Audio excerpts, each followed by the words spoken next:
Now here's your host, Bill Teegins. Hi everybody, and welcome to the Eddie Sutton Show. Another good week for the Cowboys. 2 more wins, 9-2 now in the conference and 19-7 overall. And I guess, Coach, the most important thing is the way things have gone in the Big 8 Conference. Now you guys can control your own destiny. If we can win the remaining 3 games, we'll be the Big 8 champion. But that's a big chore because on Saturday we play the University of Oklahoma in Norman, a team that beat Missouri and Kansas last week, and then come right back here and finish out our home schedule with Iowa State, another team that is currently ranked in the top 25. And then the last game of the year, we go to Lawrence, Kansas to play the Jayhawks. So 3 teams that are really on top of their game right now. They're all 3 of those teams, in my opinion, will be in the big dance in the NCAA tournament. But we did play well this week. In our game last Saturday against Nebraska, we beat them 93-53, the largest margin that a Cowboy team had ever beaten anyone in the Big 8. And then we came back on Wednesday evening and struggled the first 20 minutes against the Wildcats at Kansas State.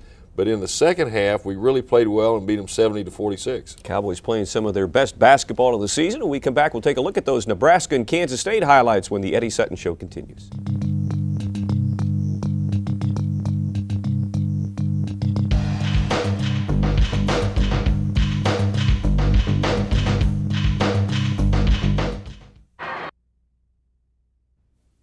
Welcome back to the Eddie Sutton Show. Again, a great weekend for the Cowboys, or a great week. Let's head to Gallagher Iva and take a look at Nebraska. Boy, you came out and played another great game. Well, we shot the ball well. You know, we're leading the nation in field goal percentage, about a little over 52%. In this game, we shot 56%. For the week, I think Brian and Randy, one of them had 39 points and the other one 37. But 2 guys that really surfaced and really made a big difference this week, Jason Scare and Keontae Roberts. For the 2 games with Nebraska and K-State, Keontae, I believe, had 28 points and Jason had 25, and came off the bench and really sparked us in both ball games. They're now called the Dynamic Duo. Yeah, I don't know if you knew that. No, I think they named themselves yesterday. They're the Dynamic Duo, and That's as right. long as they continue to play, I'll go along with that. They really have stepped up their game, and this can't come at a better time for you guys as you see Keontae There's go. Keontae hitting one of his field goals, and they've really matured a lot, and they're playing well not only at the offensive end, but they're doing a good job at the defensive end as well.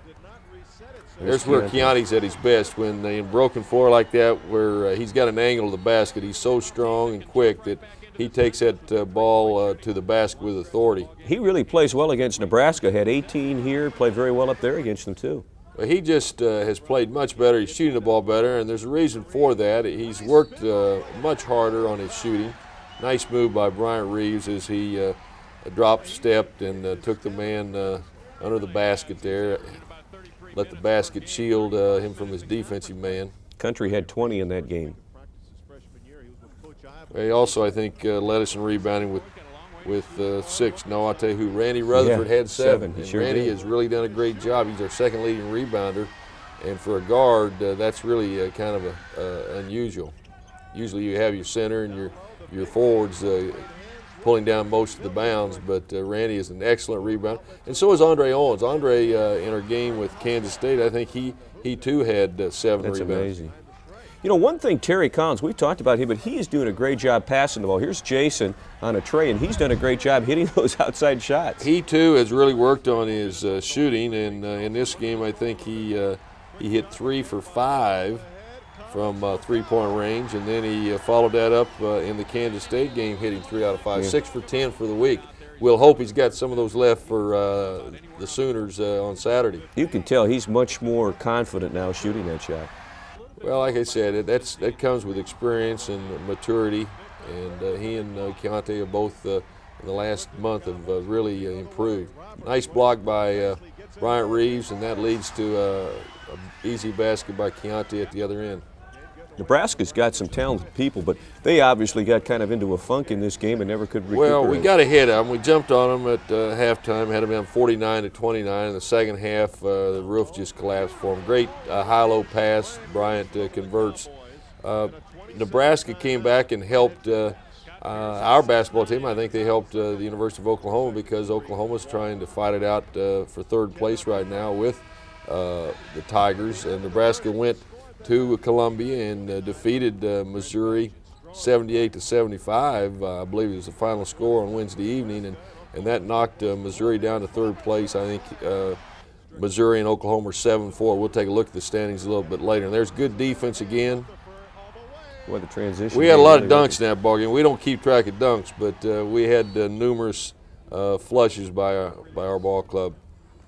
1 and out. That was about it. Seemed like everything Nebraska tried to do didn't work, and we just had our way. Got to play everybody. Not everyone scored, but I think Scott Pierce was the only one that didn't score in the game, and he was one of our starters. So, but it's always good to be able to play everyone. Guys work hard in practice. They deserve to get in the games whenever we can get them in there. There's a great move by Terry Collins. Boy, is he playing with confidence? It's just amazing how much better he is. He is really one of the best defenders in the Big Eight, and he certainly has stepped up his ability to score. But in this game, we just dominated it.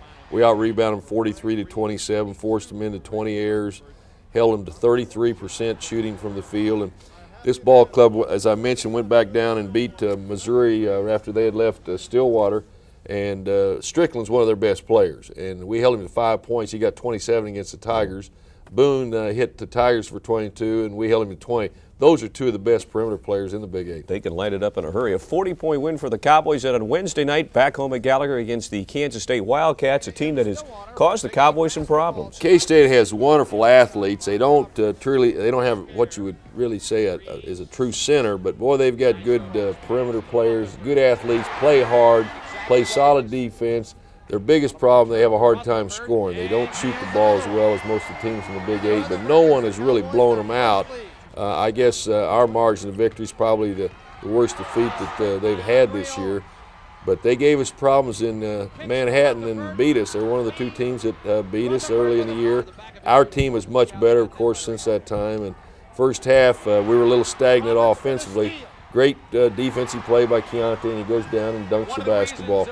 Our defense was solid in the first half. We held them to 22 points, but we only scored 25 ourselves, and I think we shot something like 33% in the first half, and you're not going to win ball games shooting that poorly. But again, as you said, your defense was so tough. They get only 22, and they didn't shoot much better in that half. Well, both teams' defense was good, and they really defended Randy Rutherford well. He got 10 points, and I think that's the lowest he scored all season long, and he's had a tough time against K-State in both outings. But we woke up at halftime. I went in and told the fellas, hey, guys, you're playing for a conference championship. This game's just as meaningful as Oklahoma, Iowa State, or Kansas. Here's Jason again. Scare. Well, he sets up and he misses that one, but and there's a great follow shot by Randy Rutherford. That's what we were talking about. He's an excellent rebounder, and many times we'll let him go to the offensive board and send one of our forwards back for defensive balance. Again, there's the halftime score. Probably the poorest 20 minutes period or 20 minutes of basketball we played this year. And you talked to him, as you said, at halftime, and you could tell the minute they came on the court in the second half that it was an inspired team. Well, all week long, people have been talking about the upcoming game and the Bedlam series with Oklahoma, and when you walk across the campus or you go downtown, and all that's all people are talking about. Sometimes young men they don't focus in on what's at hand, and on Wednesday evening that was Kansas State, and I think they realized at halftime we got to start playing, and they really responded. They displayed what a good ball club has to do. Another defensive play, turnover leads to an easy basket. Hatcher's a good little shooter. Hatcher is a very good player. He's another good perimeter player that we have in the Big Eight. He's a junior college transfer. Look at this. That was amazing. What a move. That's Keontae Roberts. That's a great dunk. We'll have to put that in the highlight film. Here he comes again. Yeah, take a look at this. And I think he got fouled in the play, but it's a no call. That's over a pretty big guy, too. That's Strickland who went over there. That was impressive. Here's a nice, what we call penetrating pitch by Roberts, and he kicks it off to his buddy Jason Scare. Good high-low pass. If Brian can catch the ball down deep, he's very, very hard to defend. We shot 50% in this game and held him to 38% shooting. Out-rebounded him 34-27, forced him into 20 errors.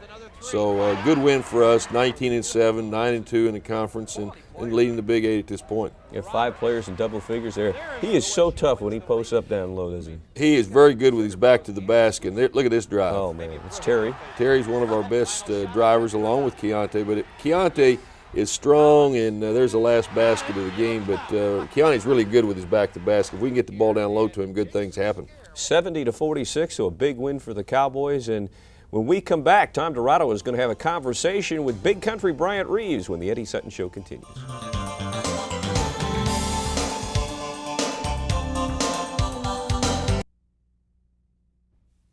Welcome back to the Eddie Sutton Show. Bryant Reeves is the Big Eight Player of the Week this week, and in our Off the Court feature, Tom Dirato has a conversation with Big Country.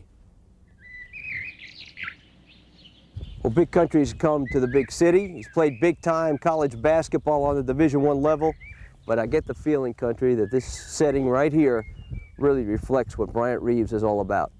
Oh yeah, it definitely does. Even though I've had, success here at Oklahoma State, hopefully next year this is still what I like to get out and do when I have time. And, any chance I get, this is what I'm going to do, come out and go fishing. The small city has never left Big Country, has it? No, I don't think so. That's one thing that my dad's always taught me, is morals. And he always taught me to remember where I came from and where I've been. That's one thing that I think that I've done is remembered where I came from. When I get a chance, I still have to go back to games. And, hopefully someday that I'll be able to live in a small town like that.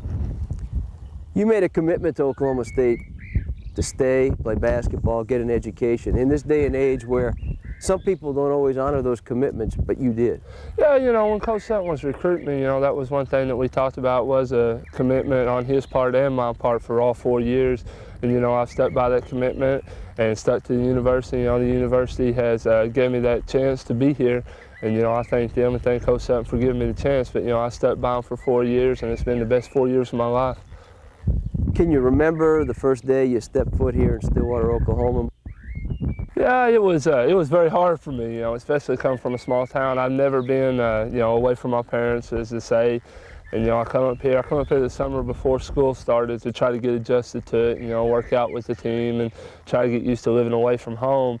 But, it was still different once school started because it was a whole new atmosphere than what I was used to. Here you got classes of 100 to 125 people, in games I had classes of 10 or 11 people. So it was real hard for me to get adjusted to the classroom life too. But, I think one thing that really helped me get adjusted was the fact that, I was under Coach Sutton, and he really, just kind of took me under his wing and kind of showed me the ways.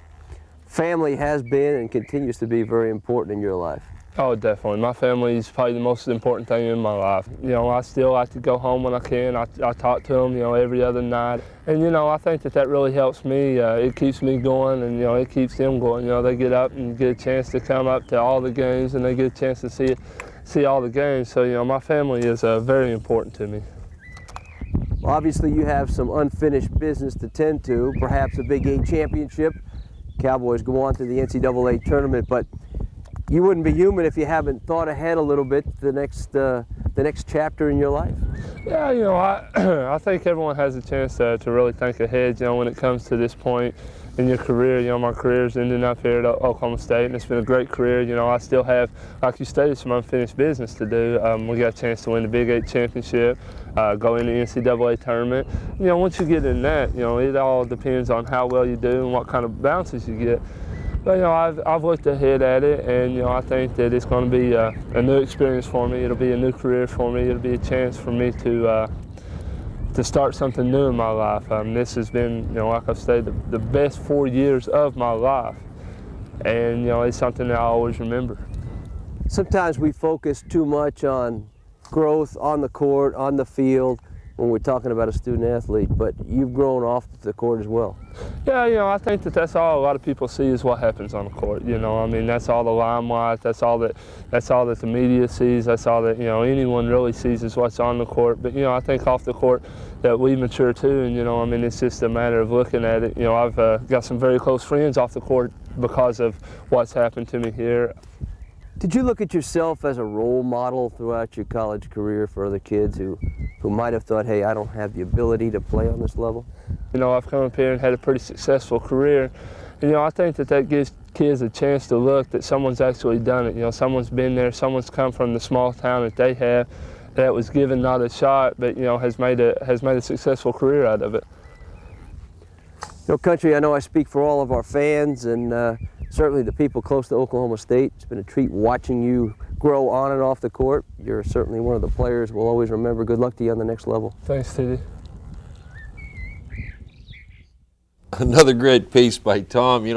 He's as good a fisherman as he is a basketball player, and he loves to fish. But, Monday evening when we take on Iowa State, that will be the last game for our 4 seniors, Terry Collins, Randy Rutherford, Scott Pierce, and, of course, Big Country. And it doesn't seem possible that 4 years have passed as quickly as they have. And here's a guy that we finished first 1 year in the Big 8, second 2 other years, and now we're in a position maybe to win another conference championship, have averaged about 24 victories a year. And he's certainly been very instrumental. He's going to be dearly missed along with those other 3 seniors. But that's a remarkable story where he came from, Gans, Oklahoma, and from the first time he stepped foot on his campus, there were some people that thought, I don't know whether he can ever play in the Big 8, and here's a guy that has been one of the great players to ever play in this conference of ours. And he's such a good person, too. Oh, yeah. And you talk about role model. All of our players are wonderful young men, and when they're around children, and I think because basketball is a sport where you can really see the expressions on players' faces, there are a lot of young people in our state that look up to Bryant Reeves and our basketball players, and they really are good role models for the youth of this state. So don't forget, Monday night, your final opportunity to see those seniors in action. When we come back, a lot to talk about because there's a lot ahead for the Cowboys, and we'll do that when the Eddie Sutton Show continues. Welcome back to the Eddie Sutton Show. We were talking a few moments ago about Bryant Reeves being the Big 8 Player of the Week, but there are some academic awards that went to the Cowboys I know you're very proud of. Well, Bryant's going to go to the pros, and getting a college education is important for everyone, maybe not as important for him, but we want all of our players to graduate, and that's one of the things I tell parents when I go into their home. If your young man will come, your son will come with us. We've got great academic support. If you go to class, we can help him with tutors, and we want all of our guys to get that diploma. We have 2 freshmen on scholarship, Jason Scare, John Nelson, who both made the Big 8 honor roll this year. Jason Scare is a first-team All-Big 8 academic player, 3.78 in his first semester of college. And John Nelson made the honor roll. He made a 3.5. And we have a walk-on, Tommy Warner, who made a 4-point. So we're very proud of those accomplishments. That's great. All of those guys freshmen. Well, let's talk basketball. Let's look at the standings of the Big 8 Conference right now. And again, great news for Cowboy fans because there we sit atop the board. I like that position, but we all realize the next 3 games will be tough, starting with Oklahoma Saturday, Iowa State on Monday, and Kansas the following Sunday. But you can see it's pretty bunched right there. I really believe Iowa State, there's 5 teams are going to go to the NCAA, and I think Nebraska's got a shot. With their victory over Missouri, they have, I believe, Colorado and Iowa State in Lincoln, and their only road trip left is Kansas State. And Nebraska, even though they played poorly against us, has the ability to win those 3 games. And I think if they can get to 7-7, you're going to be looking at 6 teams in the NCAA. That's great. And there's the standings. How about the schedule coming up this week? A busy one. Well, the game on Saturday between the Sooners and the Cowboys, they call any series between our 2 institutions the Bedlam series, and this truly will be a Bedlam affair. I think it'll be an all-out war because Oklahoma is playing outstanding basketball right now, and of course they're led by Ryan Miner, an outstanding basketball player. And I think our players realize the importance of the game if we are going to win the Big 8. Oklahoma realizes it's an important game for seeding purposes. They've already made the NCAA, but they want to finish high in the round-robin Big 8 and get ready for the Big 8 tournament, which will begin here in about 2 weeks. And so it's a big game there. And, of course, we play Iowa State Monday night. Scheduling sometimes it works in your favor, sometimes it doesn't. I want to make a comment on that. And then also Oklahoma, you can see the rest of the schedule there. Iowa State played Colorado a week ago Saturday. And they've had 8 days when they play us on Monday evening to get ready for us. And we play Oklahoma on Saturday, come back Saturday evening, and we'll have 1 day to prepare for the Cyclones. So sometimes the schedule works in your favor, sometimes it doesn't, and this is one of the times that's a tough assignment.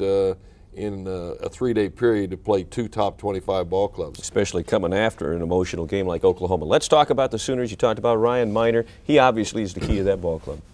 Well, Ryan Miner probably has developed into not only one of the best players in our conference, but one of the best players, I guess, in this part of the country, and maybe even All-America. He's averaging almost 24 points a game, but he's got a good supporting cast. You know, I think their perimeter players are really good. I think Anchis is one of the top point guards we have in the conference. I think they got one of the best 6 men coming off the bench in Barnes. They have just a lot of good players. If there's a weakness, maybe their centers aren't as offensive minded, but they're good defensive players. They rebound well. But I think the thing Oklahoma does, they all know their roles. They all play hard. They play good defense. They take care of the ball. And this sounds like I'm describing our basketball team because the two philosophies are pretty similar. So it'll be a great game Saturday, and then as I mentioned, there'll be a lot of teary-eyed folks in Gallagher-Iba on Monday evening when we say goodbye to our 4 seniors. A game like this Oklahoma game, that's why players come to Oklahoma State. That's why you coach, I would imagine. This is what it's all about. When young people play in junior high and high school, they dream of one day playing in a big game. And, of course, when you play in our league, you play in a lot of big games because right now we've got, 5 teams in the top 25 in the country. Right. So the Big 8 is one of the elite conferences. But that game Saturday, there'll be some electricity in the air. And the game will, who wins it will depend on, who has a great shooting afternoon or who keeps their players out of foul trouble, or maybe a friendly call sometimes helps too. Well, Coach, good luck to you. And again, that's coming up Saturday, Bedlam basketball, then back for the final home game of the year, Monday night against Iowa State. For Coach Sutton, I'm Bill Teegins. We'll see you next week on the Eddie Sutton Show.